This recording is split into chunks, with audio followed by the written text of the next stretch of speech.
শিল্পী মমতাজ আওয়ামী লীগের মনোনয়নে 2008 সালে সংরক্ষিত নারী আসনে সংসদ সদস্য হন। পরবর্তীতে 2014 ও 2018 সালের বিতর্কিত নির্বাচনে নৌকা প্রতীকে নির্বাচন করে মানিকগঞ্জ 2 আসন থেকে পুনরায় সংসদ সদস্য নির্বাচিত হন তিনি।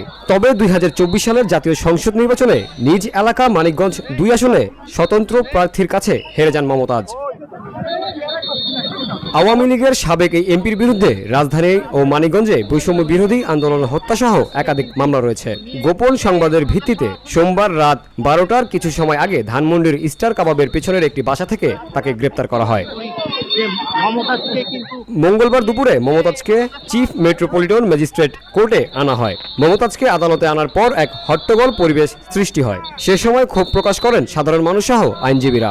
খুব আছে না, আমাদের খালেদা জিয়া মাহাজনেরে অনেক কিছু বলছে, সংসদে 5টা হাঙ্গা বলছে, ওই মহিলা কেমনে খারাপ খারাপ বলতে বলছে আমাদের দেশে বিদ্রোহী, উনি ভালো না। মমতাজের বুকটা ফাইটে যায়, মমতাজ এখন জেলখানা বসে গান গাইবে।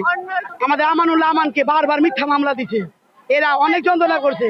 আমাদের বেগম খালেদা জিয়ার নামে মিথ্যা বিভিন্ন ধরনের এই সংসদে বৈশা, সেটা আপনারা সবাই জানে, এই পুরো বিশ্ব জানে, এই মিডিয়া জানে যে উনি কত রকমের খারাপ খারাপ কথা বলছে। আমরা চাই না সুস্থ বিচার হোক। আদালতে তার বিরুদ্ধে মামলা অভিযোগ বিচার শুনানি শেষে দুই পক্ষের আইনজীবীরা প্রেস ব্রিফিং করেন।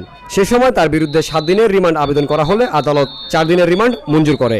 এই মমতাজ যে কিনা বাংলাদেশের ইতিহাসে পতিত মাফিয়া সরকারের সরাসরি একজন গুরুত্বপূর্ণ এজেন্ট হিসেবে বাংলাদেশের মানুষের যে মনস্তাত্ত্বিক বিষয়, মানুষের চাওয়া পাওয়া, সেগুলোকে নিয়ে সবসময় লীলা খেলা করার শেষ পর্যায়ে এসে স্বৈরাচার শেখ হাসিনার গণভবনে তার অবৈধ মন্ত্রীদেরকে একসাথে বসিয়ে তারা একটা সিদ্ধান্ত দেয় যে কোনোভাবে এই কোটা সংস্কার আন্দোলনের ছাত্র জনতা সর্বশ্রেণীর মানুষকে প্রতিহত করতে হবে। এই ঘোষণার সাথে এই কথিত এই মাফিয়া খুনি লীগের দোসর মমতাজ সরাসরি আজকের যে মামলা হয়েছে সেটিতে প্রাথমিকভাবে সত্যতা মিলেছে, যার জন্য এই 7 দিনের যে রিমান্ড চাওয়া হয়েছে, এই 7 দিনের রিমান্ড চাওয়া হইলে বিজ্ঞ আদালত সেগুলো বিশ্লেষণ করেন।